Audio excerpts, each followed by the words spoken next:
Kenapa di Amsal 80 perintahnya bukan harus mengikuti ajaranku kata Paulus? Kenapa? Bahkan kamu bersyukur kepada nama manusia.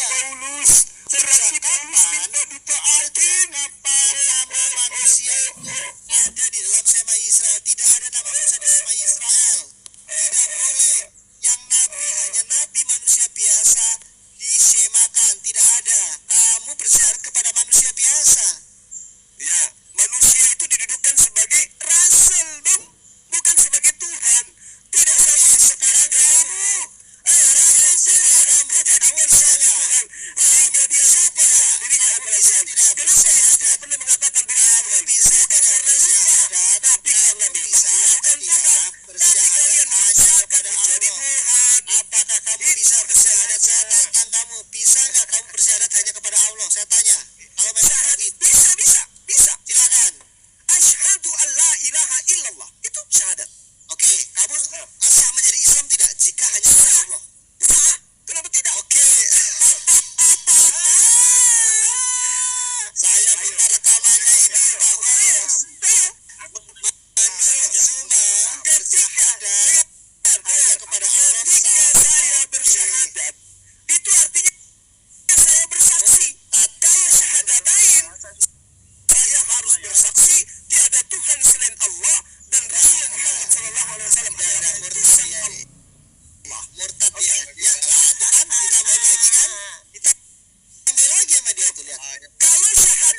ajaran Kristen. Gak bisa. Bukan seperti itu. Justru kami ingin menegaskan, bro. Kenapa kalau sudah tidak ada utusannya kamu masih taati? Kita harus mengucapkan banyak terima kasih. Jangan terima kasih ya Muhammad sebanyak berterima kasih kepada dia. Kalau mengucapkan terima kasih bukan berarti Rasulullah Muhammad sallallahu alaihi wasallam, kamu jangan samakan dengan dirimu dengan kami yang lupa daratan terhadap Paulus. Paulus yang mengajarkan dirimu untuk menyembah kepada kalau Yesus. kamu membandingkan Muhammad dengan Paulus,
Bukan ateis. Memang saya pernah minta.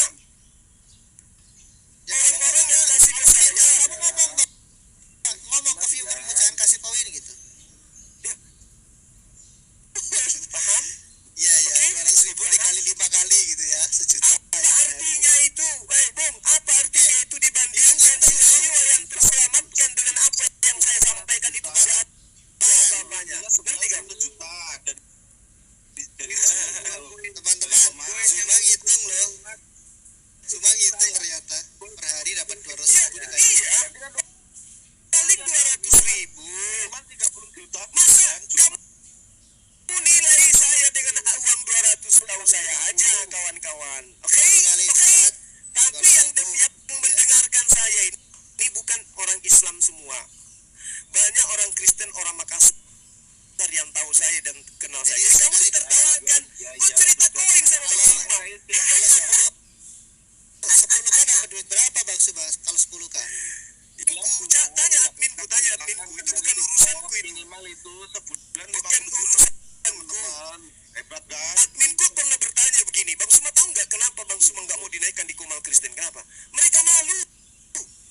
Bang Suma itu koinnya sudah sekian ribu, mereka cuma 1, 2, 3. Padahal itu adalah komalnya mereka. Bukan ateis sekarang bicara. Bukan ateis sekarang bicara. Bukan masalah komal, kamu menyerang keimanan orang lain supaya demi koin. Ya. Nah kalau kamu nggak demi koin, kamu buktikan setiap kali kamu dapat dari komal ini, kamu transfer ke penginjil TikTok. Nah itu baru fair karena kamu numpang di sini cari duit. Kamu bilang saya curi duit, cari duit itu fitnah. Kalau kamu nggak mau curi duit, kamu bukan Orang yang kasih saya koin, orang yang kasih banyak ini. nggak masalah enggak. Saya ingin menunjukkan kenapa Makanya sampaikan kepada gereja, kenapa penggunaannya itu dialihkan aja kepada debater Kristen yang ada di TikTok supaya kamu jangan cemburu. Kamu jangan begitu lagi kawanku. Yang kasih saya perpuluhannya ke saya, kan tidak. Yang kasih saya koin kan umat Islam. Dengerin dulu cuma.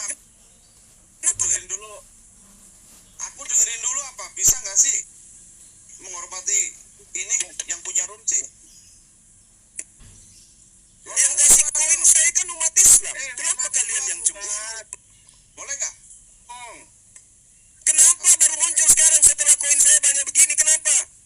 Iya kali. Mana nomor rekening biar saya transfer? Mama berhenti Mama, kasih saya koin. Silakan. Kamu diam dulu. Kamu Sini. Nomor rekeningnya sini. Nomor rekeningnya biar saya transfer. Kamu diam dulu. Jangan kebakaran jenggot ini Om Tuan Atis mau ngomong hargai orang. Jadi Iya. Oke. Tadi Edo sudah. Sekarang ini si bukan ateis ini sama seperti Yesus. Yesus juga bukan ateis. Tolong Om bukan ateis. bicara. Ya silakan. Om bukan ateis bicara. Jelaskan ke saya kenapa Tuhan Anda lupa kalau dirinya adalah Tuhan. Silakan. Kamu ini orang mau ngomong kok. Gak punya sopan santun. Udah jangan nangis. Udah silakan. Silakan. Bukan nangis, kamu ngormati aku dong. Ini ada orang ngomong. Lah itu kamu nangis. Nangis Kamu. Silakan Om bukan ateis bicara Om. Kamu gak usah Muhammad masih hidup. gitu. Kamu tuh gak akhlak ya orang muslim ya. Islam begitu Bang. Silakan Om.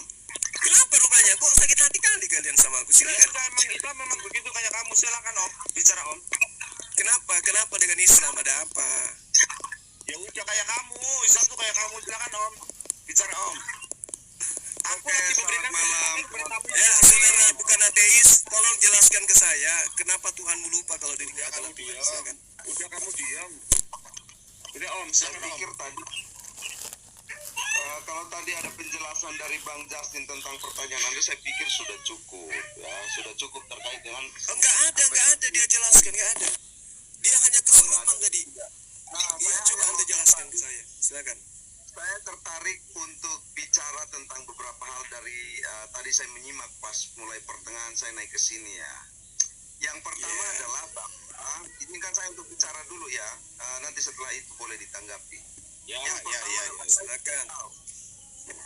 saya tidak tahu Bang Zuma dalam konteks debat diskusi ya oke lah, ada beberapa kali saya sudah mengikuti Bang Zuma, tapi saya tidak tahu apakah Bang Zuma dalam konteks debat diskusi memang tahu tentang bagaimana debat atau diskusi, atau misalnya punya pengetahuan mendasar terkait dengan bagaimana berdiskusi, atau misalnya sudah pernah baca referensi terkait dengan buku-buku ilmu logika dan sebagainya, sehingga bagaimana berdiskusi, argumentasinya apa, ada beberapa kesesatan berpikir yang dikemukakan dan sebagainya. Karena misalnya tadi ya, saya langsung pada ayat yang disampaikan oleh Bang Justin tadi terkait dengan surat An-Nisa yang tadi dibawakan di situ, terkait dengan mentaati. Ya, mentaati di situ sebenarnya saya tidak tahu definisi mentaati yang Bang Zuma gunakan untuk mentaati Allah itu, apakah definisi taat itu pun sama diberikan kepada Muhammad atau berbeda. Karena begini, kalau kemudian berbeda, maka ada kesesatan berpikir yang disebut dengan ekofukuasi di sana terkait dengan definisi, bahwa ketika Anda mendefinisikan sesuatu dan dikenakan pada objek tertentu, definisi itu bisa berubah dalam konteks kelanjutan argumentasinya. Nah, saya tidak tahu nih, apakah sekali lagi Zuma menggunakan definisi tentang taat kepada Allah itu sama dengan taat kepada Muhammad, atau definisi itu berbeda. Nah, itu sih yang pengen saya tahu dulu. Nah, yang kedua terkait dengan pertanyaan apakah memang secara tertulis, ya silahkan disampaikan untuk dibahas itu. Yang ketiga, seringkali yang saya dengarkan adalah bahwa Bang Zuma datang masuk ke komal-komal sama adalah mencoba untuk selalu menggugat tentang keilahian Yesus. Artinya bahwa menempatkan Yesus hanya dari perspektif Bang Zuma atau kepercayaan Bang Zuma bahwa ya sudah, Yesus itu ya kalau ketika disamakan dengan Isa maka statusnya ya hanya sebagai nabi. Itu hanya berhenti di situ, dan kemudian teologisnya bahwa melihat Yesus dalam iman Kristen itu presuposisinya jelas bahwa Yesus itu Tuhan, Yesus itu manusia. Itu semua orang Kristen juga menerima itu, dan penjelasan dari Bang Justin tadi itu sudah jelas terkait dengan posisi Yesus dalam konteks natur dia sebagai manusia. Maka orang Kristen, tidak ada orang Kristen yang menolak bahwa Yesus itu bukan di teman-teman Muslim termasuk Bang Zuma dan beberapa pendengar di sini ya hanya melihat Yesus dalam konteks utusan. Tapi sekali lagi ya kan, kalau kita mencoba atau menaikkan ini ya, diskusi secara historisnya, secara teologisnya sampai kepada aktualisasinya. Bang Zuma kan selalu bermain di konteks teologisnya ya. Kemudian sekali lagi Bang Zuma hanya menerima Yesus sebagai utusan. Sebagai pertanyaan lanjutan apakah dia sama dan sebagainya. Nah, terkait dengan misalnya Yesus adalah Tuhan, ini kan jelas ya, di dalam Alkitab sudah dijelaskan, ayat-ayat pendukungnya juga sudah dijelaskan. Nah, saya tidak tahu, atau mungkin Bang Zuma yang ketika ada ayat yang bicara tentang natur Yesus sebagai manusia dan dia ditempatkan sebagai utusan, ayat itu digunakan oleh Bang Zuma untuk mengkritisi tentang keilahian. Nah, itu salah, Bang. Kalau misalnya Anda mau bicara tentang keilahian atau mengkritik tentang keilahian Yesus, maka seharusnya ayat-ayat yang bicara tentang keilahian Yesus itu yang kemudian dijadikan sebagai dalam konteks diskusi atau debat. Itu dulu sementara dari saya, silakan. Tanggapi dulu Bang. Saya tanggapi dulu Bang. Jadi terkait dengan Al-Quranul Karim, mentaati Rasulullah Muhammad SAW, Ya ayyuhalladzina amanu atiullah wa atiur rasul. Mentaati Allah sama halnya kita mentaati Rasulullah, sama halnya kita mentaati daripada pemimpin. Dalam ketaatan, betul, kita sama-sama taat. Tapi dalam hal ketaatan tersebut, ada yang taatnya kepada pencipta langit dan bumi, ada yang taatnya kepada utusan pencipta langit dan bumi, ada yang taatnya kepada oknum yang mengimplementasikan hukum-hukum Tuhan yang dibawa oleh utusan untuk diajarkan kepada manusia. Dialah pemimpin. Nah, ketika saya taat kepada baginda Rasulullah Muhammad SAW, ketaatanku itu adalah mendudukkan dirinya sebagai utusan Tuhan, bukan Tuhan itu sendiri. Ketika saya taat kepada Allah Subhanahu wa Ta'ala, maka ketaatanku itu, bagian daripada ketaatanku itu, mengimani Rasul Muhammad SAW sebagai utusannya, sebagai rasulnya. Tidak lebih. Jadi semua ada pada koridor masing-masing. Satu adalah pencipta, satu adalah ciptaan. Satu pengutus, satu utusan. Sama seperti ketika Anda melihat. Sabar Bang, sabar. Nanti Anda tanggapin.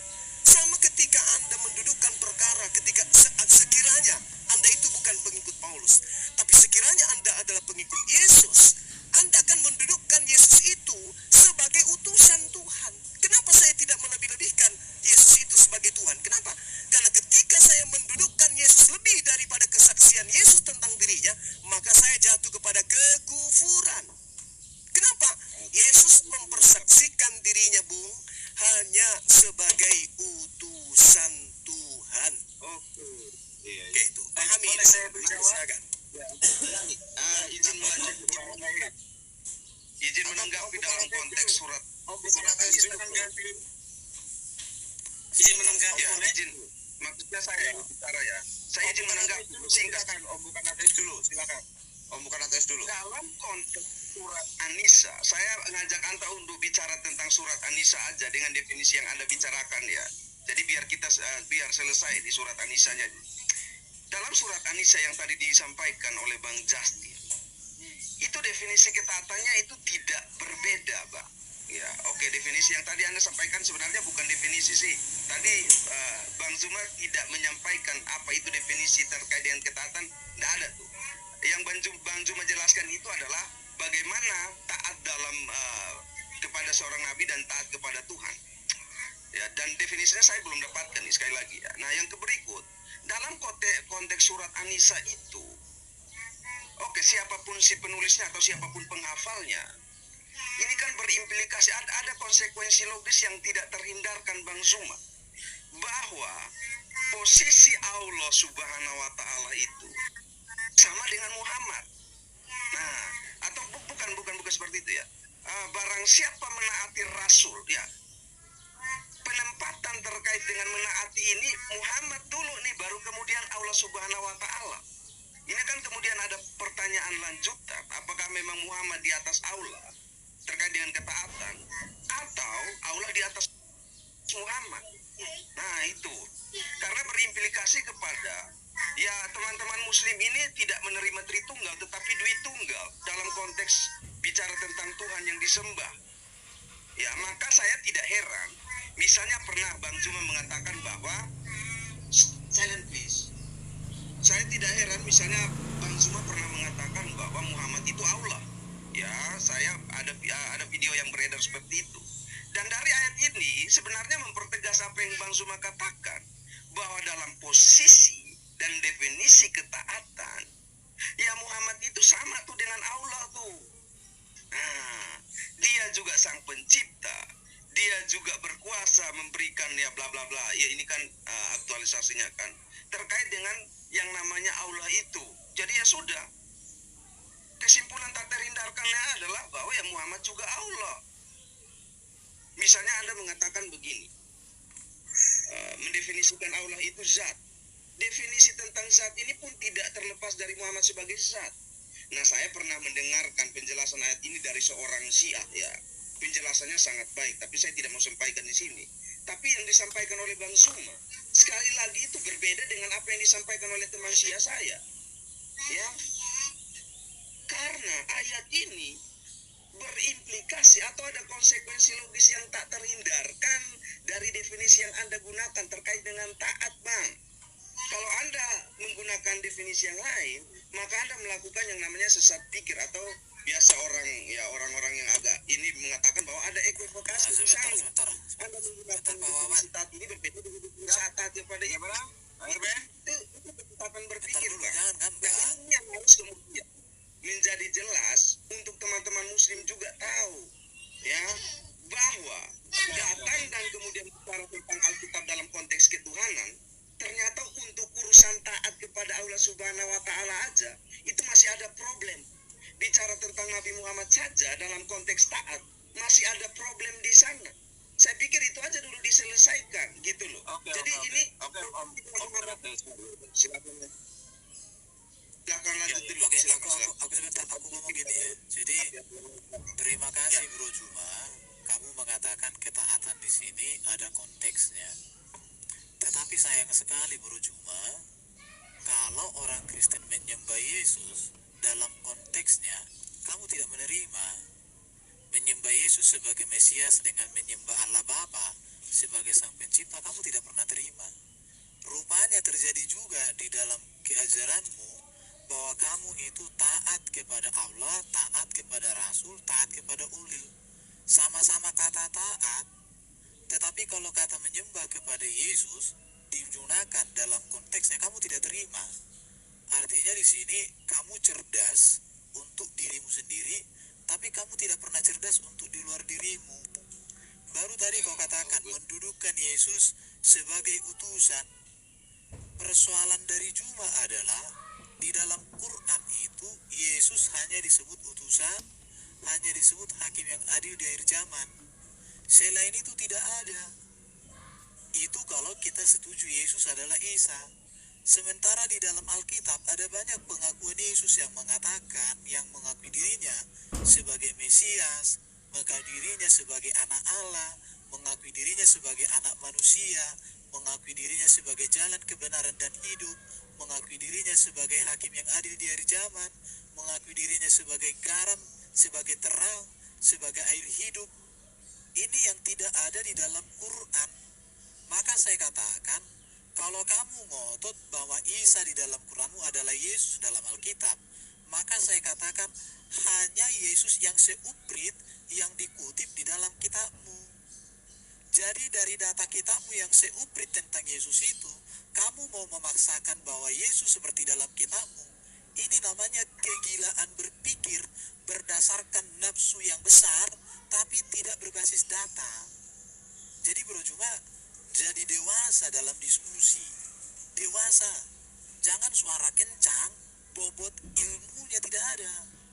Itu aja dari saya. Sudah jelas sekali kok. Jadi posisikan Yesus berdasarkan Alkitab. Jangan posisikan Yesus berdasarkan Quran. Karena Yesus tidak ada di dalam Quran. Kalau kau paksa Isa adalah Yesus, maka hanya 2 fazel dari 1000 fazel. Maka kamu tidak bisa mengenal Yesus itu. Begitu saja. Oke, baik. Terima kasih, Bung. Jadi, ketika saudara mengatakan tentang ketaatan kepada Rasulullah Muhammad SAW, Al-Quran menerangkan seperti ini. Bismillahirrahmanirrahim. Wa ma Muhammadun illa rasul qad khalat min qablihi rusul. Muhammad itu tidak lain hanyalah seorang rasul. Sesungguhnya telah berlalu sebelum dia beberapa orang rasul. Jadi tidak ada kemudian di dalam pemahaman kami mentaati Rasulullah itu adalah sama mentaati Allah Subhanahu wa taala dalam arti kata hakikat sebagai Allah, sebagai pencipta. Ketaatan kami kepada baginda Rasul Muhammad SAW hanya semata-mata sebagai rasul, sebagai nabi. Nggak lebih daripada itu. Begitu juga ketika kami beriman kepada nabi-nabi selain daripada Rasulullah, kami hanya beriman mendudukkan dia dalam perkara dia nabi, dia manusia, dia utusan Allah. Tidak lebih daripada itu.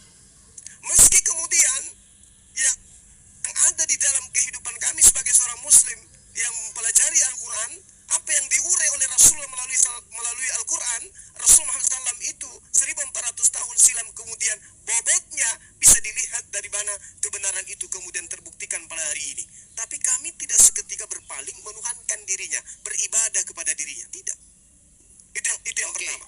bukan Sabar. Anda tidak akan bisa menemukan di dalam Al-Quran perintah untuk beribadah kepada Rasulullah. Layaknya Allah memerintahkan wa ma khalaqtul jinna wal insa illa liya'budu. Kenapa? Karena penyembahan itu hanya kepada Allah. Dan penyembahan yang kami dapatkan, teorinya, prakteknya itu diajarkan oleh beliau Rasulullah Muhammad SAW. Nah, kemudian ketika saudara mengatakan bahwasanya taat kepada Allah sama taat kepada Rasulullah, kemudian Anda mengatakan saya tidak memahami, saya hanya bisa keluar-keluar, saya tidak paham ketaatan kalian kepada Yesus. Bohong, saudara-saudara Kristen yang saya kasihi, dengarkan baik-baik. Kalian itu tidak ada satupun yang taat kepada Yesus. Kalian sekarang ini menjadi seorang Kristen itu bukan taat kepada Yesus, taat kepada Paulus untuk menyembah, mengibadah, mendudukkan Yesus sebagai Tuhan yang datang mengosongkan diri mengambil rupa manusia. Itu yang Anda lakukan. Kalau Anda taat kepada Yesus, maka Anda akan berlaku sama seperti murid-muridnya yang asli, mendudukkan dia sebagai Mesias, mendudukkan dia sebagai utusan Tuhan.